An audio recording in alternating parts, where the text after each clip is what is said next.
Yo lo grabo, que algunas clases que grabo, sacaría, la grabo en la nube. Y después me vuelve solo, me reenvía a la hora y media, me reenvía el Zoom, la grabación. Yo lo he grabado como en la computadora y lo que hace luego es, cuando termina es igual, cuando termina tienes que tenerla encendida porque la va pasando. Bueno. Pero es igual. Bueno, empezamos si queréis la reunión de hoy, de febrero. Pero una pregunta quiero hacer. ¿Y Eva qué pasa con Eva? Que ya veo que no vino la otra vez y hoy tampoco. Pues le voy a enviar un mensajito a ver si es que no le viene bien por horario. No puede ser que nos abandone. No, claro, porque Eva es un puntal hace años también. Sí, Me llamó la atención, hoy no la veo. Bueno. Es una pieza clave de este puzzle que tenemos aquí con las caras. Es una cara imprescindible. Y sí, y el último día no vino y los comentarios de ella, la verdad es que son siempre unos comentarios a la vez muy personales y muy trabajados. Su presencia es necesaria en este grupo. Además tenemos la presencia silenciosa y oscura, pero también presente de Isidro, que nos acompaña a su manera, a veces enviándonos cosas, pero siempre está ahí leyendo los textos e interviniendo, ¿no? Entonces, el último día, si os acordáis, yo le había echado el pequeño anzuelo para que buscara una versión mejor, sin decirle nada personal, pero él supo leer entre líneas y se trabajó una versión mejor y la encontró. Bueno, esta vez, pero ha sido ya esta mañana, no sé si habéis visto el correo último que enviado. Yo la vi, me pareció extraordinaria la segunda versión. Sí. Yo no la pude ver, vi la que mandaste anteriormente, que la vi, que aparte me pareció impresionante, pero estaba muy bien la versión, re clara, muy linda, ¿no?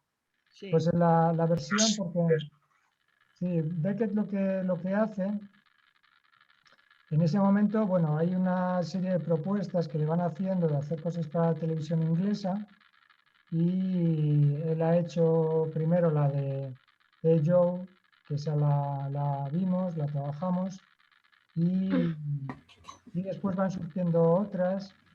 Entonces piensa hacer una versión para televisión con Billy Whitelaw de No Yo, No Tai. La hacen y entonces piensa en otra obra que es esta y en otra que le haga compañía. Entonces al final hace este tríptico de sombras con la que vimos la vez pasada. Entonces la de hoy, Trío Fantasma, es anterior a Excepto las nubes, o las nubes, como se quiera traducir, de la que comentamos la vez pasada, que es también extraordinaria. Y esta, bueno, pues estuvo trabajando en ella. La verdad es que, por lo que he estado leyendo, ya empezó a trabajar en esta idea casi 10 años antes. Entonces, hay referencias de que él trabaja esta idea bastante tiempo antes, y hasta que ahora finalmente, en el año 75, creo que se estrena el 77 y no sé si es del 75 o 77, entre medias cuando la hace. Bueno, 77 sacaría. 77 es cuando se estrena. Pero según en mi libro, sí.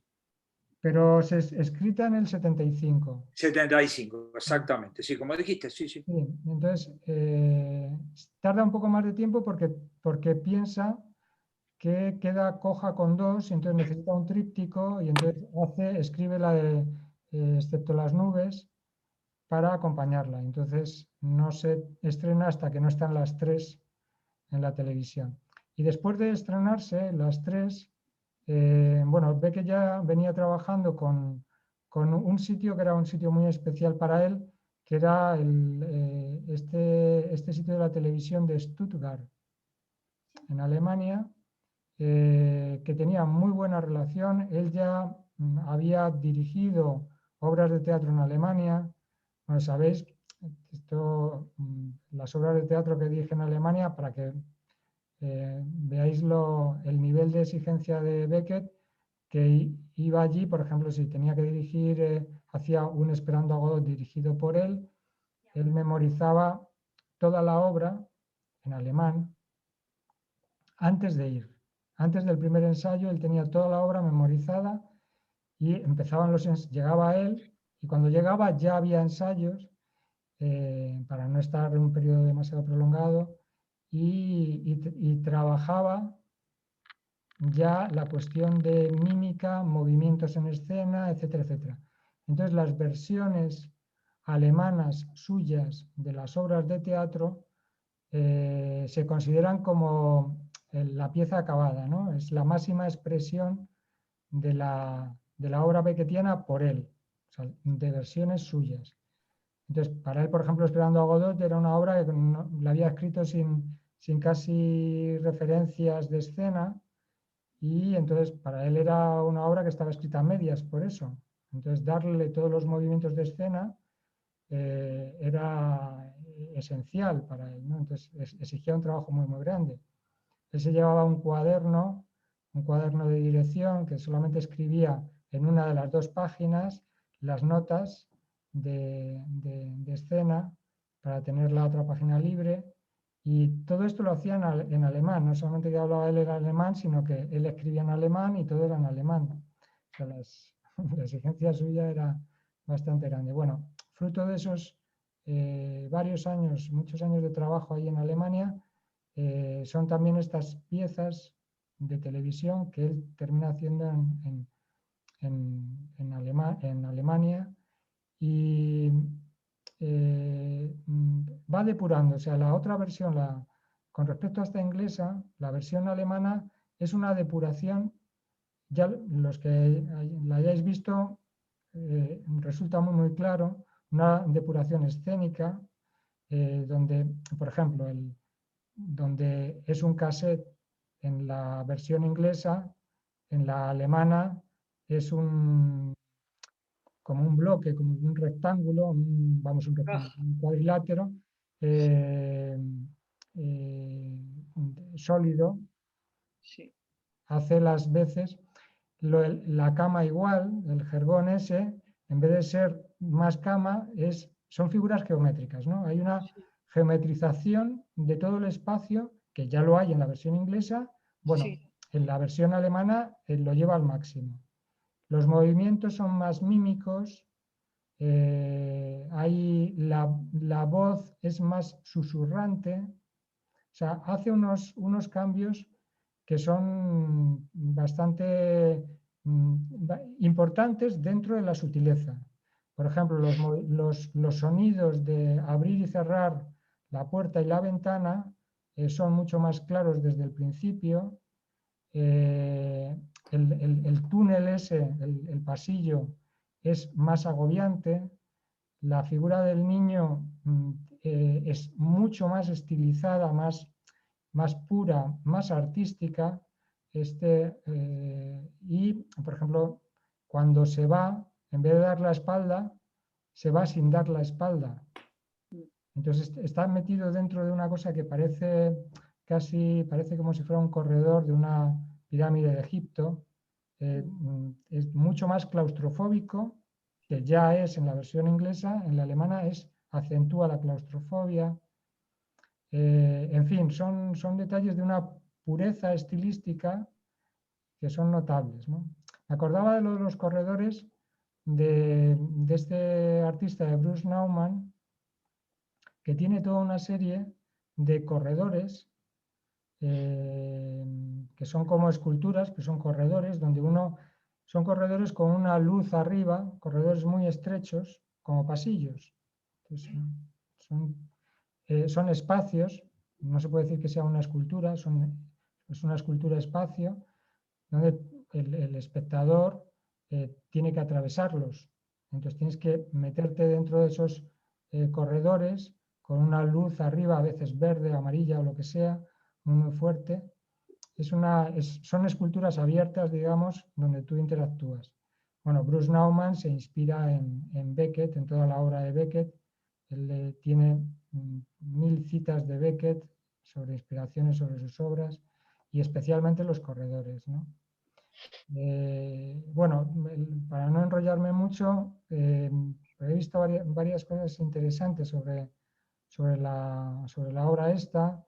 Bueno, está la referencia a el trío este de piano de Beethoven, que sobre todo la parte central, el largo ese que se llama, tiene 3 partes, el trío este de Beethoven que se llama, conocido como Fantasma, que se supone que Beethoven escribió pensando en una ópera, en Hamlet, Macbeth, pensando sobre todo en la parte inicial de las sorcières, ¿cómo se dice? Las brujas. Brujas. Las brujas. Las brujas de Macbeth, ¿no? Entonces, aquí hay algo de eso, de inspiración. Y pues vamos a tener esta... Hola, Carmen. Hola, ¿qué tal? Hola. Y volvemos a tener esta música que tiene iba a decir un punto, tiene todo, o sea, es de un romanticismo extremo, con un patetismo muy elevado. Es una parte de Beethoven, este trío, que siempre se ha destacado este tempo lento que tiene algunas partes, sobre todo las que emplea Beckett. Beckett emplea justo estas partes musicales más lentas, que te abren el corazón directamente, son muy fuertes. Y bueno, hace esa mezcla en la obra entre esto que está escuchando, este personaje, que es un personaje a medias marioneta y a medias humano. Esto es muy interesante. Beckett estaba siempre pensando en la obra de Kleist, acerca de las marionetas.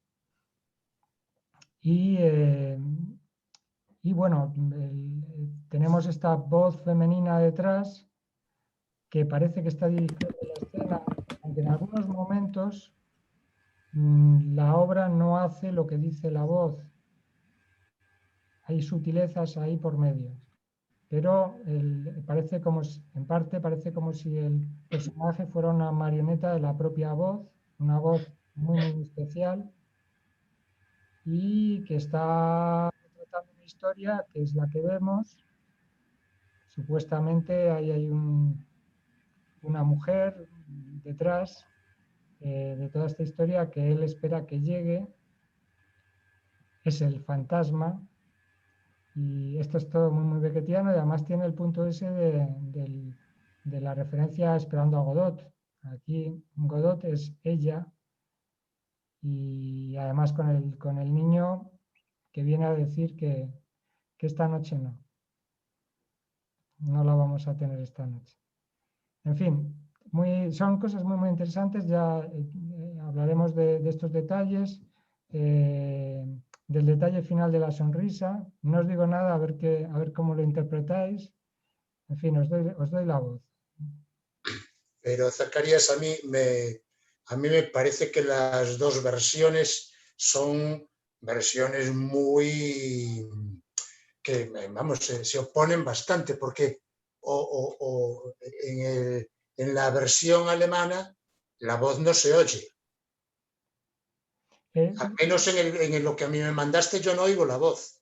Exactamente, pero yo no lo sé porque pone un extracto y entonces he estado buscando la versión entera. Si la encuentro... Claro, es que no es lo mismo que se oiga la voz que no se oiga la voz, porque parece como más loco en la primera oyendo la voz que en la segunda no oyéndola, pero obedeciéndole igual, aunque esa voz no la oiga. Pero yo y por otro lado, el niño el niño, la representación del niño es totalmente contraria en una y en otra. En la versión inglesa es un niño afable, con unos ojos, con una expresividad que casi te dicen que lo cojas, que lo abraces, y en el otro es un niño tétrico, fantasmal, que parece que viene de una escena de muerte, como decías tú, parece de las pirámides, que está ahí metido como en un pasillo Claro, parece un muerto que viene de otra escena y que se retira diciéndole no, como si lo que estuviese solicitando la figura del protagonista no le va a ser concedido de ninguna manera, ¿no? Entonces, claro, las representaciones cambian completamente el asunto. A mí me gustó muchísimo más la segunda que la primera, digo.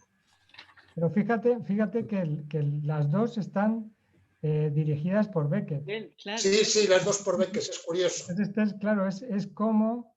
Pues esta es la mente del artista, ¿vale? Que produce la primera y no se trata de repetir, se trata de poder hacer variaciones que vayan más hacia una idea, que esto se aprende una vez que uno tiene un texto.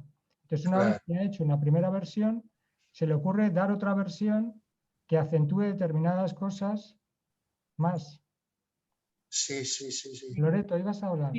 Sí, bueno, yo desde luego, también comparando las dos versiones, a mí me sorprendió muchísimo ahora la segunda que nos has mandado, porque como dice Miguel Ángel, no es que sean opuestas, pero enfocan, el enfoque es muy diferente. Una cosa a la que no se ha aludido es a la luz. La falta de luz en la segunda, o sea, es muchísimo más depurada, ¿no? O sea, la luz es mucho más, están mucho más inmersos en la oscuridad, todos los personajes en sí. Como has señalado, los ruidos también. Y luego, efectivamente, la figura del niño, en la que la primera está la sonrisa, y en la segunda que parece más bien una momia o algo que se va alejando. Y no hay, incluso el último plano, cambia en la primera y en la segunda, en el último plano es él, el propio personaje, el que también sonríe en la primera versión. Cosa que en la segunda ni siquiera se da opción. O sea, en la segunda, la alemana se queda sentado frente a la puerta y se acabó. Pero es que es un extracto, ¿eh? O sea, tenéis que tener en cuenta que primero, la segunda no se la termina segunda ahí. es un extracto. La segunda no es, yo le he buscado la versión entera, pero esto es un extracto solo. ¿Sabes? Es un fragmento de la obra. Ya. Bueno, de todas maneras, el propio personaje en sí me parece también menos loco. Tú, Miguel Ángel, también has aludido a lo de la locura. Me parece menos loco en la alemana que en el otro, con esos pelos y cuando se mira en el espejo, que es realmente casi escalofriante, ¿no? En la segunda está atenuado esa característica. Está atenuado. Y luego el pelo también, o sea, no son ese disparado, es como más armonioso, es un personaje más el protagonista, quiero decir, ¿no? Y en la segunda, que en la segunda. Y luego, al margen de esas dos, de la comparación entre las dos versiones, a mí me parece muy claro que en esta obra hay un paso muy grande con respecto a Di Joe, ¿no? Donde la voz ya no está encarnada por la mujer, ¿no? Sino que es una voz de fuera, no tiene presencia ni siquiera sobre el personaje, o sea, a lo mejor te enteras de que, pero no tiene algo físico, incluso le suscita recuerdos, suscita vivencias. Aquí no, aquí solamente si te quieres enterar, o sea, nada, ¿no? Y entonces es más, ya está en otro plano de falta de cuerpo, está más cerca del mundo de los espíritus, lo que cuaja un poco con lo que has dicho de Macbeth y del más allá, que todavía lo que aparecía en Di Joe, donde reconoces una vida, ¿no? una vida vivida, unos recuerdos vivenciales, ¿no? Y que se va depurando hasta ser casi eso, más espíritu que otra cosa. No sé. Bueno, Sí.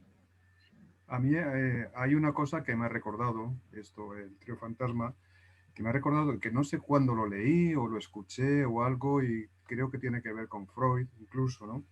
Y es algo así como una cita en la que viene a decir más o menos que es en la noche, durante el descanso, cuando el guardián o el super yo se relaja y permite que parte del inconsciente aflore al consciente en forma de fantasma.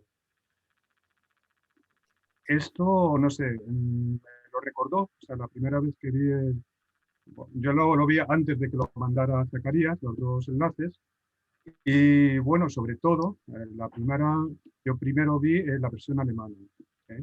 Entonces, esto sí que en cualquier caso acentúa un poco, yo creo, lo que dice Loreto en ese sentido, ¿no? La versión alemana, que ya está más depurada, es más fantasmagórica, decía Loreto y Hugo, creo, ¿no? Es más fantasmagórica que el niño de la versión inglesa.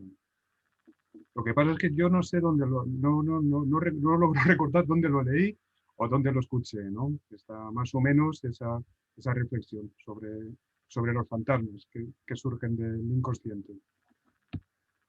Sí, y ahora no recuerdo dónde es la cita de Freud, pero sí, es muy adecuado. Claro, entonces a mí un poco me llevaba a eso, ¿no? O sea, el trío fantasma es eso, ¿no? O sea, y el niño, en definitiva, puede ser esas vivencias de infancia del inconsciente, ¿no? Que en la primera versión es más o menos dulce, porque el niño es dulce, ahí, ¿no? Es un niño. Y en la segunda, como bien habéis apuntado, ya es fantasmagórico, ya es fantasma, ¿sabes? Ya es pesadilla. Yo, para mí, o sea, no sé si lo calificaría de dulce. Perdón. Que no sé yo la última palabra, ¿lo calificarías de? Que yo no lo calificaría de dulce en la primera versión, en el sentido de que está buscado, o sea, hay algo que me parece muy importante en el enfoque de toda la obra, que incluso se traslada a la escritura de Beckett, que es, hay una tendencia hacia las matemáticas en la escritura de Beckett, y en la propia obra esta se hace evidente cuando uno tiene el texto entre las manos. Pero también lo que es la versión en la televisión, hay algo que se acopla, yo no sé, hay algo ahí, ¿lo notáis? Sí, como una radio prendida, una voz. A lo mejor que estoy cerca, yo no sé si soy yo o... A ver, ahora ya no se oye, no sé.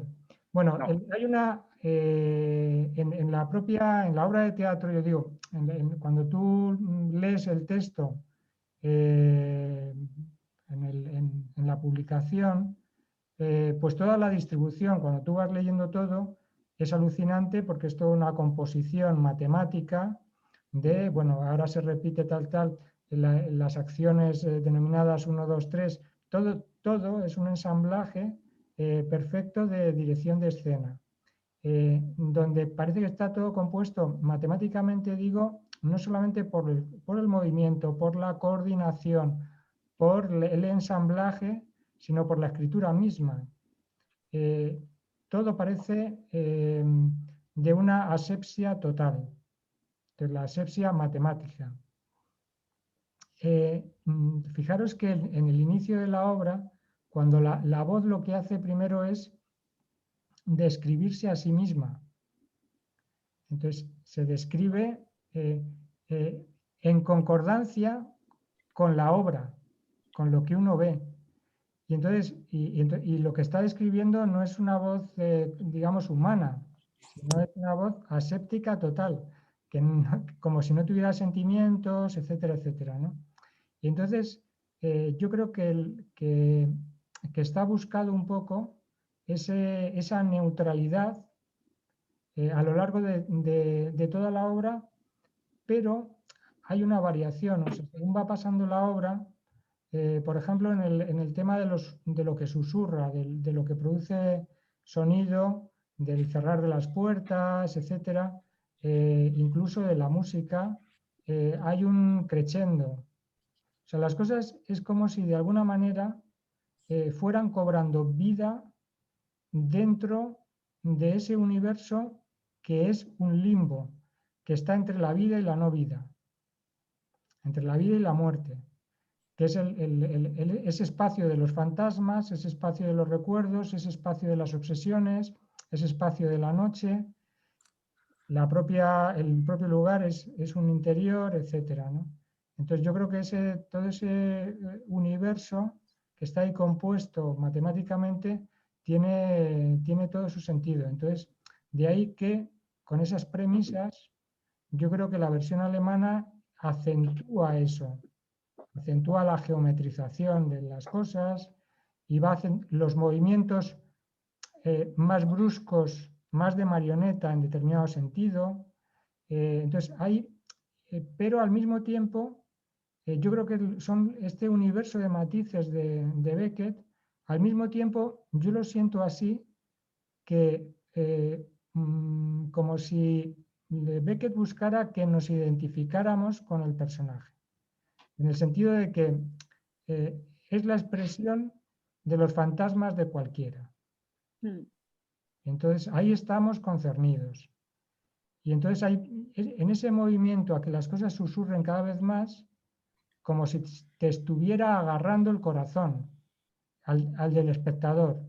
Es decir, en principio parece que todo es aséptico y como que no pudieras tomar empatía por lo que hay, pero el efecto es totalmente el contrario. O sea, no puedes dejar de involucrarte en lo que hay. Sí.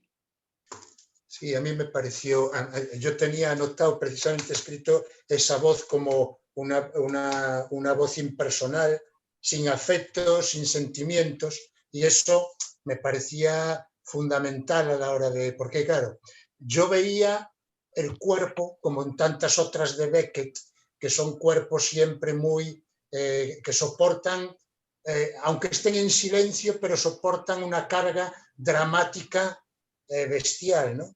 Una carga que soportan un peso dramático bárbaro, esas figuras que van caminando geométricamente, incluso matemáticamente, con unos pasos muy calculados, ¿no? Que por ejemplo en Quaz siempre eran el mismo número de pasos y tal. Es decir, y claro, y eso, a la vista de esos cuerpos, uno efectivamente, a uno le lleva a lo que dices tú, a que en realidad es el cuerpo de todos, ¿no? Y es un cuerpo, efectivamente, de marionetas que responden precisamente a esa voz un poco mecánica, un poco impersonal, una voz que de alguna forma es otra, es una voz que está por fuera de uno, ¿no? Pero sin embargo la obedeces, y la obedeces incluso sobresaltándote, ¿no? Porque en la primera versión que mandaste, el personaje la hace como un sobresalto, como si la estuviera oyendo. Por eso decía que era más loca la primera, porque en la segunda versión, si es que la voz no aparece, es más lo que podemos sentir todos, ¿no? Una voz que nos habla, pero que no lo oímos, afortunadamente, si no estaríamos rematándolo. No está en el enlace que os envié. Claro, pero a lo mejor funciona, efectivamente. Está porque yo he leído en la versión alemana la voz, la diferencia con la voz es que es susurrante. Ah, vale. Entonces, voz hay seguro. Sí. En el enlace que os envié no se oía, pero es un fallo, o bien porque no está grabada la voz ahí, o bien porque es un fragmento que no tiene voz, no lo sé. Bueno, y la cuestión es esa, ¿no? Que cuando ves esas figuras soportando ese peso dramático, claro, uno se pregunta, ¿no? qué es lo que soportan estos cuerpos, ¿no? Es lo que soportamos todos, ¿no? No lo sé. En este caso parece que da la impresión, ¿no?, que sugiere ese niño final como que está escuchando también algo de un tiempo perdido, de un tiempo pasado, de una infancia, cosa que son fantasmas que a todos nos afectan de alguna manera, ¿no? Es decir, la voz es algo fantasmal siempre, pero es una voz a la que obedecemos. La infancia es algo también fantasma en el sentido de que está perdido, pero también de alguna forma estamos obedeciendo, ¿no? En fin, es un mundo cargado de deseos que te viene de la infancia. En fin, son cosas que sugiere todo esto. No sé. Yo, volviendo a lo del niño, al leer el artículo de Deleuze, El agotado, viene a interpretarlo enlazándolo con ello, ¿no? O sea, el cansado no es el agotado es que ya no tiene más posibilidades de crear posibilidad, ¿no? Entonces, en ese sentido, yo creo que es él el que dice en un determinado momento, y se refiere a la sonrisa del niño, cosa que no puede ser la versión alemana, porque en la versión alemana no aparece, que de hecho tampoco aparece en el texto no aparece en ningún momento que el niño sonría. Bueno, pero aquí viene a decir que es como, que esa sonrisa sería como la pacificación, es decir, ya está, ya se ha acabado, ya no hay más, o sea, no hay por qué preocuparse más, es una especie como de paz. Es así como lo viene a explicar, o sea, una respuesta a ese agotamiento, pero un agotamiento, eso, risueño. En la segunda, evidentemente, no aparece así, o sea, es casi, como dice Miguel Ángel, una invitación al ir hacia atrás. No se sabe hacia atrás, pero a seguir esa figura en lo recóndito. Una invitación. Ay, perdón, Hugo. No, dale vos. No, dale. No, bueno, yo vi nada más que la versión, la primera, no vi la alemana, ¿no? Vi la versión que me pareció espléndida, la verdad, una luminosidad increíble. Y después volví al texto, porque sentía el texto como algo muy fuerte, la verdad, una cosa impresionante. Y yo a la voz la siento muy personal. Siento una voz que me dice bonsoir, entra, me saluda, me precisa a qué hora me está hablando, ¿no? Y aparte me cuenta la escena, cómo va a ser, entonces me parece que esa voz es como o el director de la obra o el pintor, porque yo todo el tiempo sentí la obra, desde que la vi, después volví al texto, como una especie de cuadro. Porque a mí me gusta que en algún momento la voz dice, perdonen que especifique la evidencia. Y entonces eso me pareció impresionante, porque es una observación, digamos, la verdad, bastante gentil, porque es un plomo que te personifique en la evidencia, y aparte vi que es realmente un gran humor de Beckett, porque dice, bueno, te personifico la evidencia, a ver qué sale de esto. Y después el otro punto, digamos, ligado a esto que me gustó, es la cuestión del color, porque él dice hay gris. Y entonces dice, pero matices de grises, no es que hay un gris entero, porque nunca un color es entero. Es verdad eso, que vos tenés una tela negra y sin embargo se filtra por ahí un punto blanco ahí. Entonces, me parece que la voz, en principio, yo me voy al primer capítulo, la voz nos invita a esta cosa tan evidente, nos dice cómo va a ser el color, el camastro ese o el jergón, como que es impresionante eso. Y el personaje me daba la impresión de un monje y me hizo acordar a un cuadro de San Jerónimo que está en el Prado, de Georges Latour, que es el cuadro del traductor, que es así, exactamente así, solo que no está el camastro, ¿no? Y entonces me pareció pero esto es imaginación mía, ya, me pareció que Beckett ponía ahí, digamos, la voz que arma todo el cuadro y el tipo que está adentro se va desplazando por el cuadro, digamos, esto sin interpretación.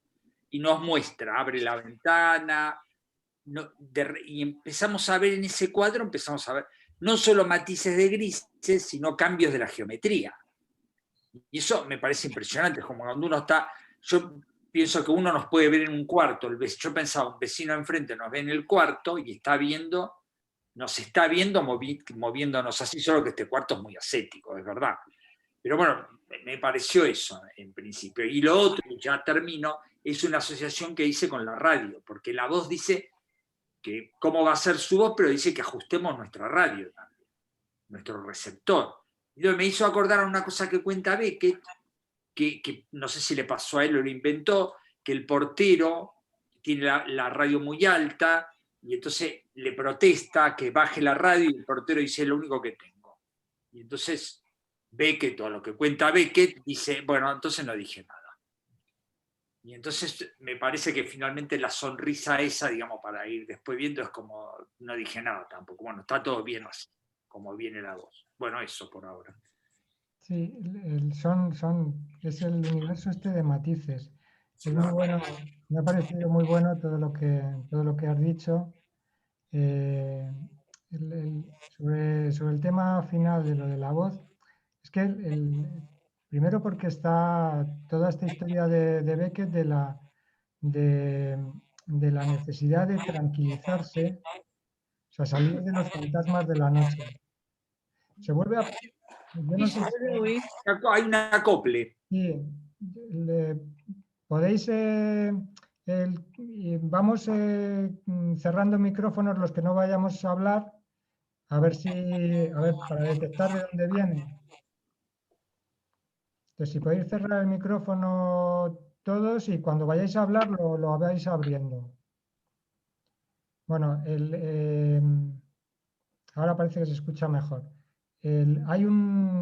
Decía que el Beckett siempre tiene esta historia de cómo buscar, de cómo tranquilizarse, cómo hacer que los fantasmas dejen de llamar a la puerta. Aquí parece como si hubiera una esperanza de que el fantasma llamara a la puerta, o sea, se le echa de menos. O sea, hay una ansía, ese pasado, lo que sea, ¿no? Uno puede pensar en una historia de amor, en una mujer que se tuvo, con respecto a otras obras de Beckett, está esa referencia de luto de aquel que llenaba una vida y que ahora no está. Entonces, bueno, pero también pueden funcionar como la propia relación hacia las cosas y hacia la propia memoria, a los fantasmas en el lado negativo, a lo que no deja dormir. Entonces, cómo dormirse, cómo dejar de escuchar esa voz. Entonces, ¿hasta qué punto las voces tranquilizan o hacen todo lo contrario? Una de las interpretaciones que yo creo que hay una referencia de un actor que cuenta, creo que es referido a esta obra, pero a lo mejor me equivoco, que Beckett le dijo que la sonrisa final podía significar que la voz ya no se escuchaba. O sea, las voces a veces son una tortura. Entonces, la voz de no yo de la mujer, cuando uno la escucha, lo único que desea es que se calle ya, porque es la voz de la locura, aunque esté contando la historia de uno. Entonces, luego está esta otra cosa de las obras de Beckett, que hay este juego entre que lo que se cuenta crea la historia. Esto con respecto a lo que decía Hugo. La voz está dibujando lo que vemos. Está creando la acción, está creando la escena físicamente, también al personaje, está creando el sentimiento, está dibujándolo todo. Hay una cosa muy, muy, muy impresionante con respecto a eso. Casi los movimientos de cámara serían lo que el espectador introduce subjetivo para acercarse a lo más, más emotivo, esos acercamientos a él escuchando la música, etcétera, ¿no? Cuando uno se pone al lado.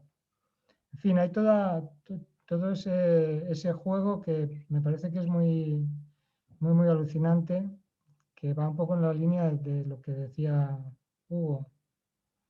Y también con respecto a la música, yo creo que tú hablaste de ello también en un artículo, que él en la música de Beethoven ve eso, o sea, ansiaba escribir como las notas de la música de Beethoven, que creaban una especie de silencios, y quería esa escritura que lo que no podían dar las palabras, pero que fueran los silencios lo que dieran el trasfondo de lo que hay detrás de esas notas, o en el caso de la escritura, de las palabras, ¿no?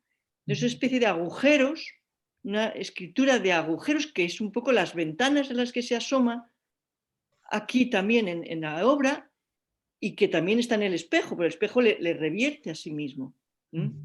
Es esa búsqueda del detrás de la puerta, del detrás de la ventana, del detrás del espejo y detrás de las notas y de las palabras, ¿no?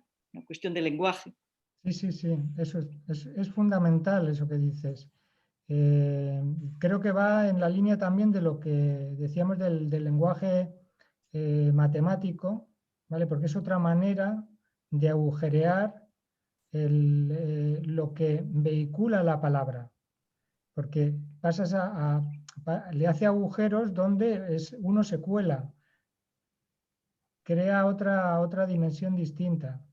Entonces yo creo que la pieza podría verse también así como algo que está a medio camino entre el lenguaje, la imagen, etcétera, y la música.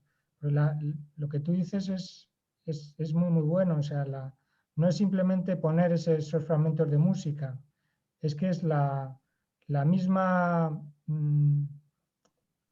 eso mismo que introduce la música de Beethoven es lo que él está agujereando en la propia escena, con la palabra y con todo.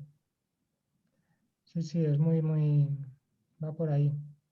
Pues yo quería comentar acerca de, bueno, la versión inglesa la vi hace ya bastante y hace un rato vi la alemana que enviaste, y esto que decías tú acerca del espacio y del énfasis en geometrizar más, en simplificar, y también con este aspecto pictórico que comentaba Hugo, del color gris, también me llamó la atención de qué manera él sintetiza todo en un espacio, digamos, muy geométrico, que a su vez se corresponde, digo en la versión alemana, con esta figura, con ese paralelepípedo, ese prisma en el que se apoya la figura, y también la dimensión del cassette, que en este caso es muchísimo mayor, ¿no?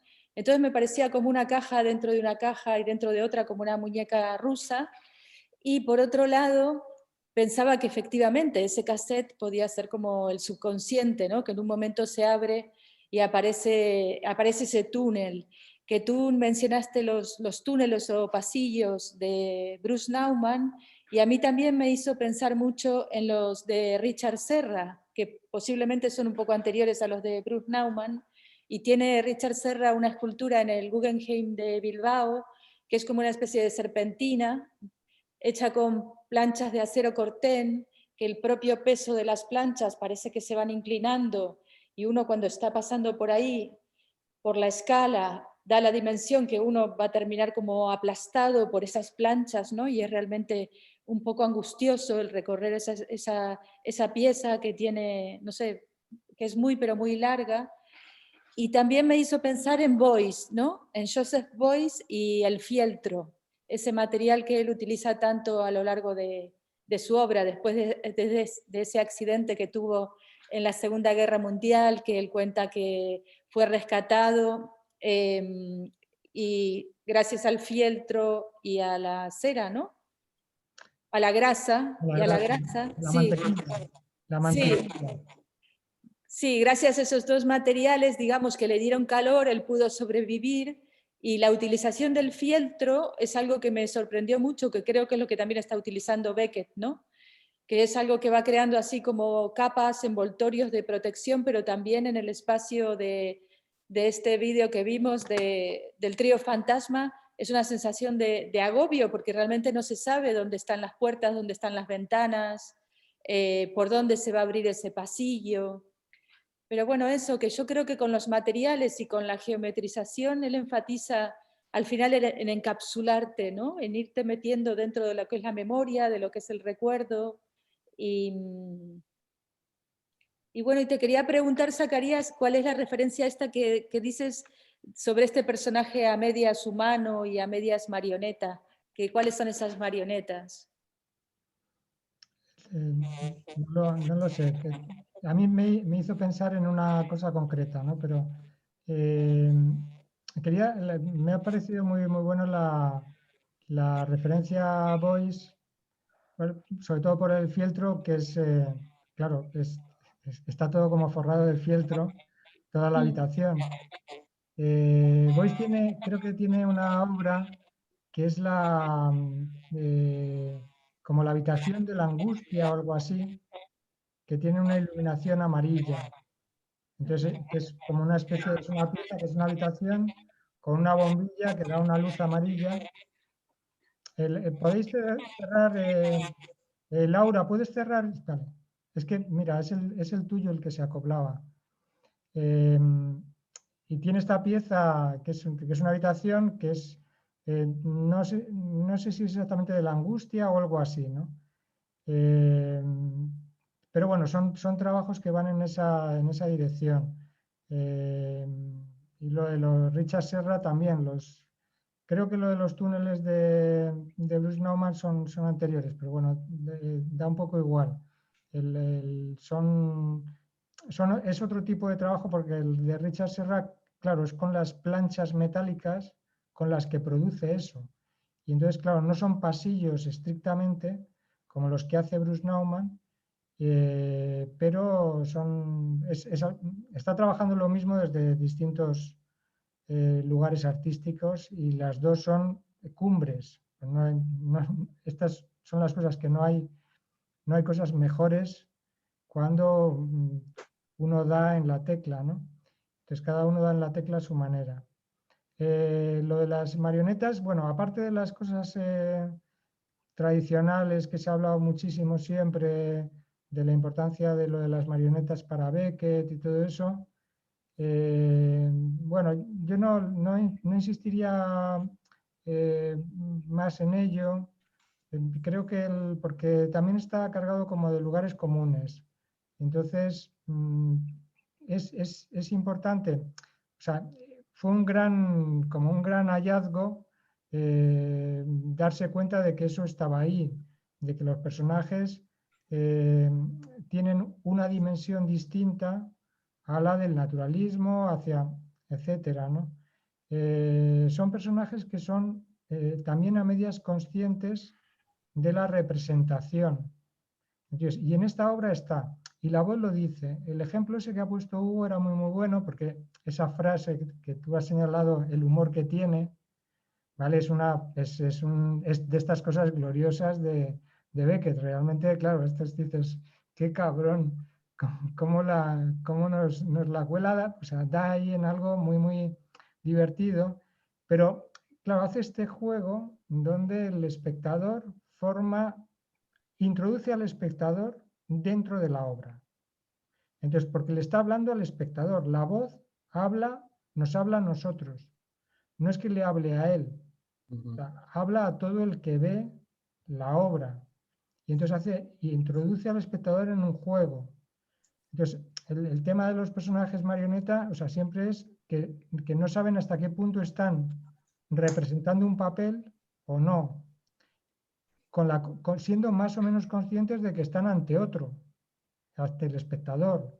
En obras de Beckett aparece todo eso, que están ante el espectador muchas veces y a veces insultan al espectador. ¿Sabes? Entonces, o sea, todo eso está metido ahí y forma parte de la obra de teatro.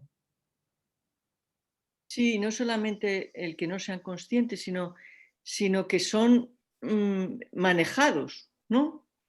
Hay una referencia concreta en la biografía de James Knowlson sobre este ensayo de Kleist y las marionetas, a la que se refiere el propio actor del trío del fantasma, Ronald Pickup, que dice, rastreando la génesis de lo que podía ser la obra del trío del fantasma, remite él mismo al ensayo de Kleist sobre el teatro de las marionetas, en el que dice que el autor, o sea, Kleist, sostiene que las marionetas tienen una agilidad, una simetría y una armonía y una gracia superiores a cualquier bailarín, porque están libres de las dudas de la conciencia, que continuamente torturan a los seres humanos.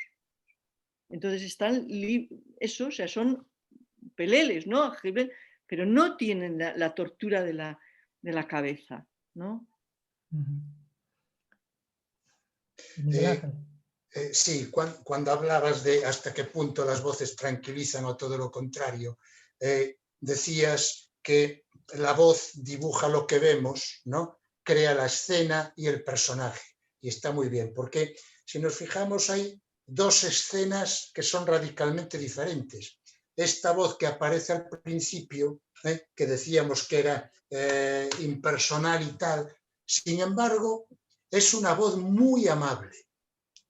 En ese sentido, es una voz, efectivamente, como dices tú, que construye la escena, que la dibuja y todo eso, ¿no?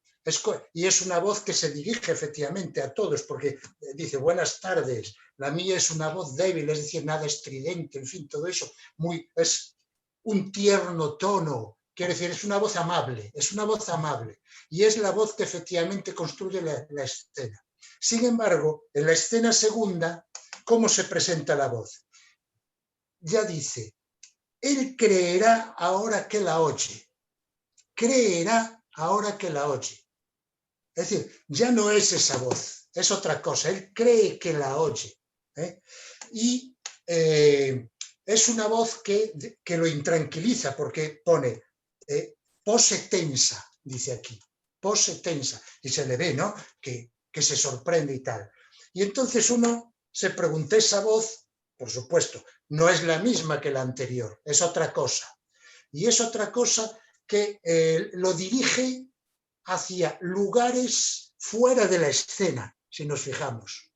A ver lo que hay detrás de una puerta, a ver lo que hay detrás de una ventana. Y lo que muestra es que detrás de la puerta, detrás de la ventana, detrás de la escena en la que nosotros vivimos, en ese cuadrículo en el que nosotros vivimos, fuera de ahí, verdaderamente hay, por un lado, intemperie, representada por la lluvia, o ciertos fantasmas, ¿no? Como ese del niño, ¿no? Un poquito angustiosos parece. Y, curiosamente, también nos está hablando de la soledad, de alguna manera, porque ¿quién es en ese cuadrículo que uno, no sé si está bien dicho cuadrículo, creo que es igual, en esa cuadrícula en la que uno vive, que constituye su vida, ¿con quién se relaciona realmente? Con su imagen en el espejo. No hay nadie más, porque claro, el espejo está ahí por algo. No es una cosa que se cae de ningún lado. Beckett seguro que lo puso ahí por algo, ¿no? Porque se refleja él mismo y realmente con el único que tiene comunicación es con él mismo. De alguna forma está diciendo que sí, tendremos a mucha gente al lado, pero en el fondo, en esta visión del ser humano, uno está realmente solo consigo mismo, ¿no? Entonces, dos aspectos de la voz, una voz simbólica y amable que construye, que no asusta, y otro tipo de voz que parece que te conduce hacia escenarios más problemáticos, ¿no? Yo le he dado ligeramente otra interpretación. Cuando dice eso de la voz, creo que es en el segundo. Sí, en el segundo. En el segundo, la voz se refiere, o sea, porque eso es más claro en la versión inglesa, ese la oye es referido a ella, no a la voz. La referencia es cuando le dice que la oye, no es oye la voz, sino oye es el personaje femenino que espera. Él está a la espera de un fantasma femenino. Este fantasma femenino es el que no llega. Y entonces lo único que llega es el mensajero el niño. Es como lo de Godot. Están esperando a Godot, pero finalmente llega el niño diciendo que Godot no viene. Entonces aquí llega el niño. Hay una estilización al máximo de ese principio. Entonces el niño viene a decir, entonces el tema es quién es ella, o sea, como recuerdo, o sea, y entonces la soledad, ¿qué es? Porque propiamente él no está, casi, o sea, él está en ausencia. Él está como, la vinculación suya es sentimental, es el recuerdo, él vive en el recuerdo, esta es mi interpretación, él vive en el recuerdo y el vínculo estrecho es lo que le permite esa vivencia que es como mortífera con el fantasma, es el vínculo musical. Entonces, lo que le saca un poco de esa realidad, que en realidad es la realidad auténtica suya, es, por ejemplo, el espejo. Pues, porque el espejo le hace ver que está ahí, cuando en realidad no está ahí. Él está en su recuerdo, está en la emoción, en su sentimiento. Entonces hay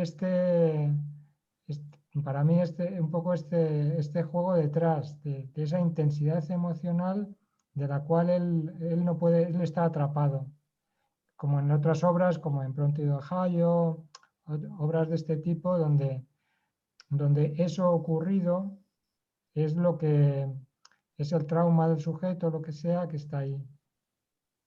Vale. Esta es un poco mi idea, ¿no? Es una interpretación, puede haber otras, ¿no? Está muy bien, está muy bien. No, es que él mismo es una especie de fantasma. O sea, desde el momento en que vive en esa ausencia, está despersonalizado, está enajenado, si podemos decirlo, ¿no? Entonces, sí, de pronto la realidad le lleva a que efectivamente hay una lluvia, él mismo se ve la cara en el espejo, pero es pura inmaterialidad, es puro fantasma él mismo. Sí. Mi impresión es que, por ejemplo, el cambio en el sentido de el ir introduciendo en la obra, pues algo que tiene que ver con la exterioridad, el sonido de la ventana y de la puerta, el pasillo, el otro personaje, la lluvia exterior, etcétera, va en la dirección de que no deja de ser fantasma. Entonces, yo podría pensar otra vuelta de tuerca de eso, incluso introduciendo más cosas del exterior, o sea, acentuándolo eso más, porque uno tiende a pensar, en ausencia de todo, lo que hay es el fantasma que persigue a uno.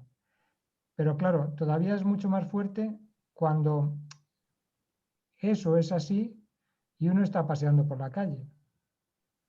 ¿Vale? Entonces, llegar a introducir eso, que uno cuando pasea por la calle no ha salido de su mundo interior, pues todavía es más fuerte. Entonces, yo ese introducir lo exterior es un exterior muy especial, ¿no?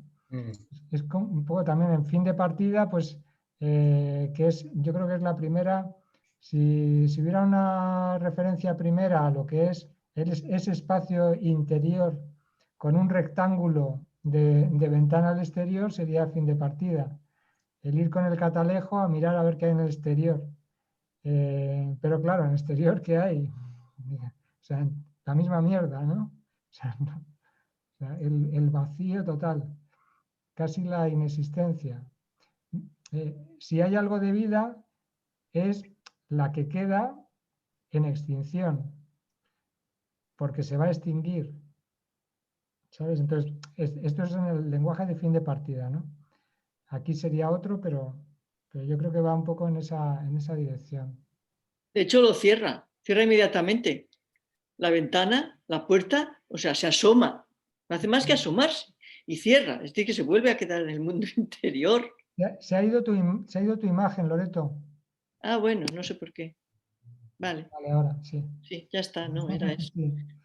Es que esto es una cosa curiosa, cuando se graba, si no se pone a la imagen, si uno no da la imagen, no aparece ni el recuadro. Entonces aquí ahora nosotros vemos que tenemos una compañera que no tiene la imagen, entonces cuando se graba, esto es una cosa que descubrí, los nombres no aparecen, tiene ese detalle. Se graba sin los nombres. Claro.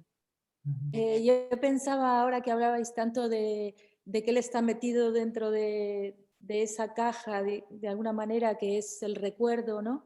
En la importancia que se le da a eso que él tiene en las manos, que es ese cassette, ¿no? Que podría también pensarse como una cinta de audio o como una cinta en lo que está guardado, lo que está ahí grabado es algo que sucedió en un pasado y en la manera en que, al menos en la versión esta alemana, en ese trozo, pues siempre la está como custodiando, ¿no? Como guardando y como sujetando y como es todo lo que tiene, ¿no? Todo lo que tiene, digamos, es la memoria que está ahí grabada y que es lo que en algún momento parecería abrirse cuando se abre ese pasillo y aparece en el fondo ese niño, pero a lo que iba es al cassette como símbolo, ¿no? Como símbolo de algo que contiene, digamos, el pasado, y ese es su tesoro, o eso es todo a lo que él puede acceder, tal vez. Sí, la referencia clara es la última cinta de Krapp, donde es obviamente el pasado, son sus recuerdos grabados, y además con esa referencia como enamorada de su propio objeto. Él, Krapp, está enamorado del cassette donde graba. Y entonces hay esa referencia a, él se vincula emocionalmente a ello a un nivel físico. Y entonces las indicaciones de escena de Beckett era que lo abrazaba. Y es exactamente la misma posición que aquí. O sea, en determinado momento en la obra de la última cinta de Krapp acaba abrazando al final el cassette, porque es su fuente de vida, no tiene otra cosa que esa memoria. Y aquí sucede lo mismo. En vez de tener grabados sus recuerdos, tiene el vínculo musical al recuerdo. Es como si Beckett estuviera estilizando al máximo cosas que ha trabajado en otros momentos, les da otra expresión, pero es como, lo está convirtiendo, desde luego, además, pues estas referencias artísticas que vamos nombrando son obras minimal de Beckett. Entonces, Beckett estaría aquí incluido dentro de los artistas minimal, con todo derecho, de esos años además, o sea, está en plena vanguardia artística, produciendo sus obras minimal, tanto en visuales como las prosas que tiene en ese momento, las matemáticas, etc. Antes de que se me olvide, con respecto a lo de las marionetas, lo digo porque una vez lo comenté, pero por si siempre somos distintos, por dar una referencia, si alguien quiere verla, hay una película de Kieslowski que es La doble vida de Verónica, que es una obra de arte, es una cosa absolutamente maravillosa, que en la segunda parte de la película, y sobre todo al final, pues aparece uno que tiene 2 marionetas. Y entonces aparece toda una historia, porque no desvelo cosas importantes de la película, pero es la doble vida de Verónica. Hay 2 Verónicas, en principio totalmente distintas, y al final aparece un personaje que es un maestro de marionetas, que tiene 2 marionetas para un mismo personaje, porque las marionetas se estropean. Y entonces es necesario tener varias iguales para sus representaciones. Y bueno, lo que vemos al final es una interpretación también, pero lo que vemos al final es que la protagonista se empieza a dar cuenta de que puede ser una marioneta de la historia de él. Entonces hay como un principio donde ella se da cuenta de que a lo mejor no tiene vida, no es más que una marioneta dentro de la historia formulada, escrita por él. Me parece que tiene un punto muy beckettiano. Sí, gracias por esa referencia. Yo había visto esa película y justamente es muy angustiante el momento en que ella cree que no es su propia voluntad la que va creando las cosas que le van a suceder, sino que hay unos hilos que se están moviendo por otro lado, ¿no? Que son los que mueven, digamos, su vida. Pero la voy a volver a ver. Volviendo un poco a lo de la memoria y el cassette, ¿no?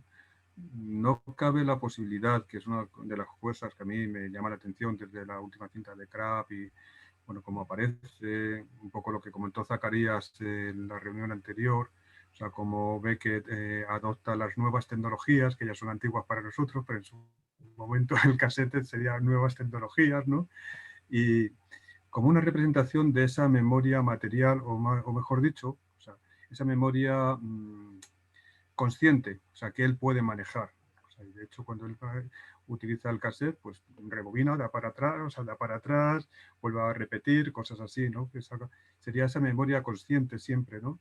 Frente a la memoria fantasmagórica, vuelvo otra vez a lo mismo, ¿no? De lo inconsciente, ¿no? Que es lo que él no va a controlar en cualquier caso, ¿no? O sea, él puede buscar, puede esperar, puede lo que quiera, ¿no?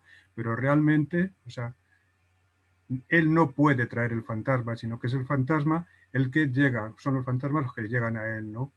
En ese sentido, para mí es desde el inconsciente, ¿no? O sea, sería 2 tipos de memoria, ¿no? En este caso, ¿no?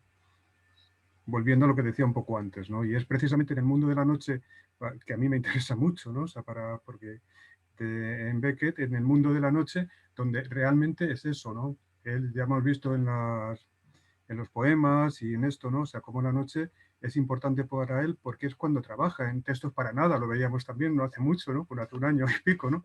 Es la noche, o sea, cuando coge el estilete, que puede ser el bolígrafo, la pluma o lo que sea y tal, y es cuando él se abre ahí, ¿no? Y es cuando espera que lleguen los fantasmas, espera que llegue la inspiración, espera que llegue algo que le haga trabajar, ¿no? En ese momento de descanso, ¿no? Entonces, la contraposición, memoria consciente, memoria inconsciente, ¿no? Así se iría por ahí. Son los pliegues de la memoria. Sí, efectivamente. Un poco. Tenemos a una compañera que estuvo la vez pasada, Mar, que está intentando unirse, pero no sé por qué no da como fallo y no termina de unirse. Os iba a preguntar, porque bueno,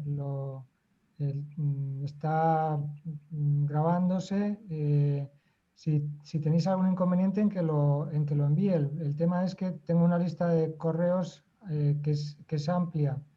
Entonces, porque podría apuntarlo y enviarlo a vosotros o enviarlo genéricamente, si tenéis algún inconveniente de que se envíe.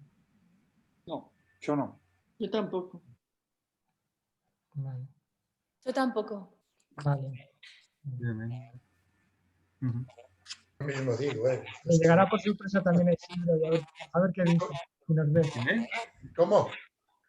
Que le llegará a Isidro y a ver qué nos dice. Le picamos con esto para que intervenga. A ver si vuelve. A mí me gustaron las manos de, que bueno, en el texto no, busqué a ver si él las marcaba, pero me parece que se me escapó. Las manos de la versión inglesa, ¿no? Cuando está tocando cuando tiene el cassette, parece que tiene un libro. A mí todo el tiempo me da la impresión que tiene un libro el personaje, como una especie de Biblia, de libro de oraciones, o alguno de los libros que Beckett le encantaba. También me da esa impresión, que tiene alguno de los libros que Beckett leía todo el tiempo, ¿no? Pero me gustan esas manos porque ahí es como que se va de la pintura a la escultura. Son como tienen como manos de mármol, parecen, ¿no? Como esas esculturas, sí, trabajadas en el mármol. Entonces me pareció muy impresionante eso, porque cuando después el personaje sobre el final pone bien el rostro y sonríe, que a mí me pareció una obra, la verdad, tirando, no sé si optimista, pero la idea de esa sonrisa, para mí eso, el humor, y también es la idea de que puede salir del cuarto. Yo no lo encuentro cerrado. Yo encuentro que, bueno, espera a esa mujer, cree que oye, que se aproxima, mira al chico, pero me da como la impresión que puede salir del cuarto, que es alguien que está como corporalmente dispuesto, o sale, o tiene el hábito de salir del cuarto, que vive en esa especie de celda de monje, porque para mí es una especie de celda de monje eso, ¿no? Yo que sé, un monje que tiene una novia, pongamos, pero no importa, monje al fin. Y bueno, eso, me gustaron las manos del actor y la cara, cuando pone la cara así, porque aparte tiene una melena que es de cuadros renacentistas, o por ahí, sí, renacentistas yo creo que está más cerca, ¿no? O de esas esculturas, porque tienes como una melena de bucles, rubio. Bueno, no sé, me pareció como muy atractiva la cosa de las manos y la cara, ¿no? Porque ve que también me parece, esta vez yo encontraba como que los personajes de que viven en una especie de salón mental, ¿no? Eso me parece que a Beckett le queda de Proust, que es lo que aprendió en Proust. Pero es un salón mental raro, porque salen los personajes, no se quedan hablando entre ellos, tienen una percepción de que hay un mundo afuera, malo, bueno, no sé. Y en esta obra me pareció muy presente eso, ¿no? Esa cosa de cuando empieza ya la voz nos presenta todo, después empieza como una especie de salón mental de ese que se pasea, va bien la voz que le habla, ¿no? Me pareció una obra muy difícil, la verdad, muy difícil de tener una... sí, ve que no se deja interpretar, ¿no? No. Yo estoy totalmente de acuerdo con lo que dices y vuelvo a la primera intervención que tuve con respecto a lo de la sonrisa, porque sí, efectivamente yo creo que esa idea de que puede salir está ahí, de hecho es un agujero más, es una apertura más y lo percibe también a partir de la música. Y esas manos que tú dices están casi agarradas, realmente muy agarradas al cassette, cosa que en la segunda versión no, porque es una caja como de cartón, pero en la primera sí, está sintonizando el volumen, o sea, se ve el acto físico de que está sintonizando, o sea, que realmente está proyectado ahí muy físicamente. Y el que al final sea un esbozo de sonrisa, sí que cuadra con respecto a esta idea de que una salida hay. Una cosa curiosa es que cuando lo rodó, parece ser, no sé dónde lo he leído, si también en Deleuze o no sé dónde, hizo corregir 1000 veces esa sonrisa porque quería que fuera el mínimo gesto, o sea, ni siquiera casi la boca, sino los ojos. E hizo repetir las tomas 1000 veces para que no fueran demasiado sonrisa, pero lo fuera. O sea, que era un gesto amable, pero el mínimo, ¿no? O sea que sí. Y es verdad, el actor lo logra de una manera alucinante, ¿no? Porque es un toquecito que queda ahí en el cuadro, ¿no? Pero muy fundamental. Pero una cosa, a mí, por ejemplo, no me parece, yo por lo menos no tuve esa sensación, de que pudiera salir de ahí. Al contrario, a mí lo que me parece es que el gesto de la sonrisa es una ironía, es decir, es la ironía de Beckett, que en tantas ocasiones a la cual hicimos referencia en tantas ocasiones, ¿no? ¿Qué te queda? ¿Qué te queda en un espacio tan reducido más que la ironía, ¿no? Un cierto rasgo de ironía, no llega a reír, como dices Loreto, pero es un rasgo, ¿no? Un rasgo.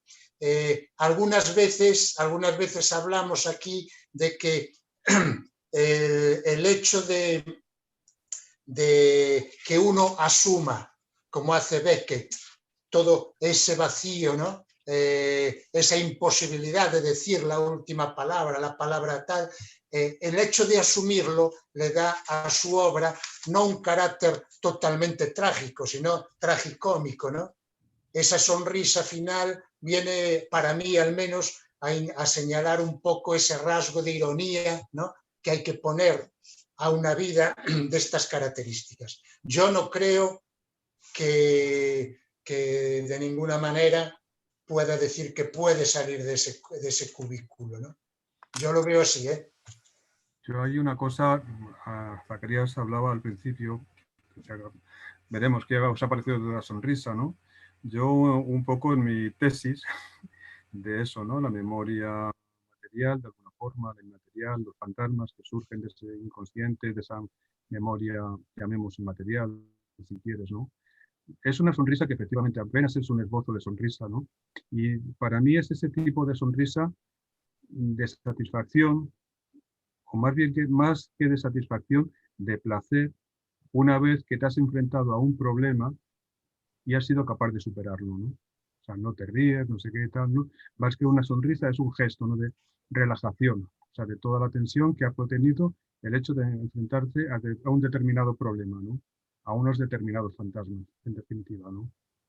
Diría, no sé, que estaban ahí y al que nunca te habías atrevido a meterte con él, ¿no? Por fin descansa, ¿no? O sea, cuando... Es muy significativo, además, para mí es muy significativo que la primera versión, la versión inglesa, efectivamente, o sea, el niño se da la vuelta y se marcha con su impermeable azul, ¿no? En la segunda, en la alemana, el niño no se da la vuelta, sino que se sigue mirándole, o sea, y se va alejando de espaldas. Se va alejando de espaldas, ¿no? Y ya es cuando se marcha, cuando se cierra la puerta, cuando todo esto, es como ese respiro, ¿no? Ese esbozo, ese respiro de ya, o sea, ya lo he vencido, ¿no? De alguna forma.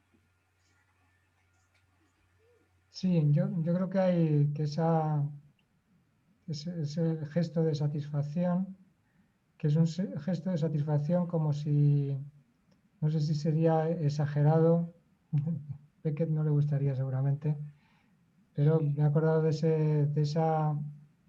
alcanzar esa beatitud de Spinoza. Te lo digo inspirado un poco en lo que dices, Julio, con la superación del lugar ese de los fantasmas. Hay un punto ahí.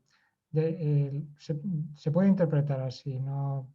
De todas formas, yo creo que estoy muy de acuerdo con lo que dice Hugo y con lo que dice Loreto de cómo se escapa Beckett de todas las interpretaciones. Incluso no porque ya a la hora de interpretar esto, interpretar lo otro, sino lo que me interesa más a mí casi es la obra, cómo está la obra como si fuera en construcción, una obra abierta, donde aparentemente te está ofreciendo una cosa totalmente cerrada y sin embargo no es para nada cerrada. Es un universo variable donde estamos viendo una versión. Por eso es muy interesante ver cómo meses después Beckett hace otra cosa y modifica muchas cosas, no modifica cosas insustanciales. Matiza, tal vez.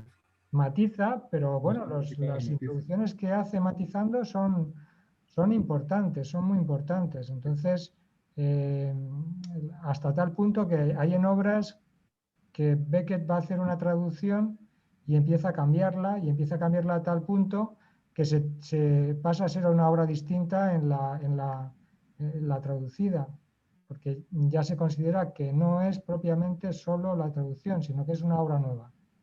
Entonces, Zacarías, yo creo que Beckett tiene como la visión de la obra como que está siempre en movimiento. ¿no? Está esa escena de Todos caen, se llama la obra esa, Sí, sí. donde no sé si es la mujer o el marido llama que van a leer Effibrist y le dice, pues ya la leyeron, pero le pregunta algo así como la va a engañar, es la escena, ¿no? Ve que la leí interminablemente ese libro. Sí, sí. O sea que se mueve la obra para ver que se mueve todo el tiempo, la que hace él, la que lee. Eso me parece impresionante. O sea que creo yo que es la idea de Beck es que la obra finalmente la movés vos, la obra, claro. Tenés que ir hacia ese lugar, ¿no? Claro. No sé cómo lo ven. Sí, totalmente. O sea, es la lectura, es la importancia de la lectura, o sea, que va dando forma al libro a medida de lo que uno va leyendo en ella, lo que hace de esa lectura el lector, o sea, que está en la... Y eso, evidentemente, o sea, los propios clásicos se leen de otra manera a lo largo de los siglos, o sea, esa es la vida de una obra, en el fondo, una vida literaria, una obra que... La interpretación va en contra de eso, ¿no? Totalmente, claro. Porque, bueno, que fue toda la crítica en los 60 tratando de crear una estructura todo el tiempo, ¿no? Para ver que es sistema, hay movimiento, ¿no? Por eso, yo creo que lo que arma Beck con estos gráficos no es una estructura, yo creo que lo que arma él es un sistema, que es muy distinto eso. Es un sistema donde está la lengua y después están los discursos que se van entrando ahí, la perforan, la mueven, la cambian, la transforman, ¿no? Sí, son las variaciones que va introduciendo por esa concepción misma de que no es una obra cerrada, ni muchísimo menos.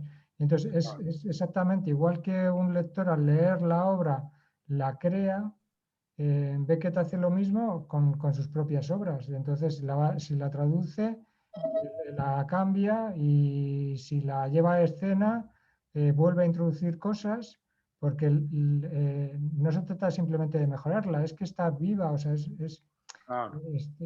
o sea, no está en un universo que ya está cerrado. Es que es en el sentido musical también, o de las variaciones. Sí, pues a partir de un mismo tema, miles de variaciones, pero en ese sentido musical también. Claro. Bueno, y esta obra, lo que decía Zacarías al principio, está esperando a Godot ahí, la sutiliza, la afina, la cambia, le pone humor, bueno, en fin, todo lo que ya venimos hablando, ¿no? Bueno, si queréis lo vamos dejando hoy aquí. Bueno. Y esta vez no tengo en mente cuál es la siguiente pieza que os propondré para trabajar para la próxima vez, que será el mismo día del mes, pero en marzo. Y bueno, pues... ¿Qué nos queda de obra por hacer? Podemos volver a hacer otra, pero la que ya hicimos, no hay problema. Pero... Originalmente pensé, o sea, el otro día, cuando os enviaba estas 3 obras de Shade, ahora Laura nos dice lo de No Yo.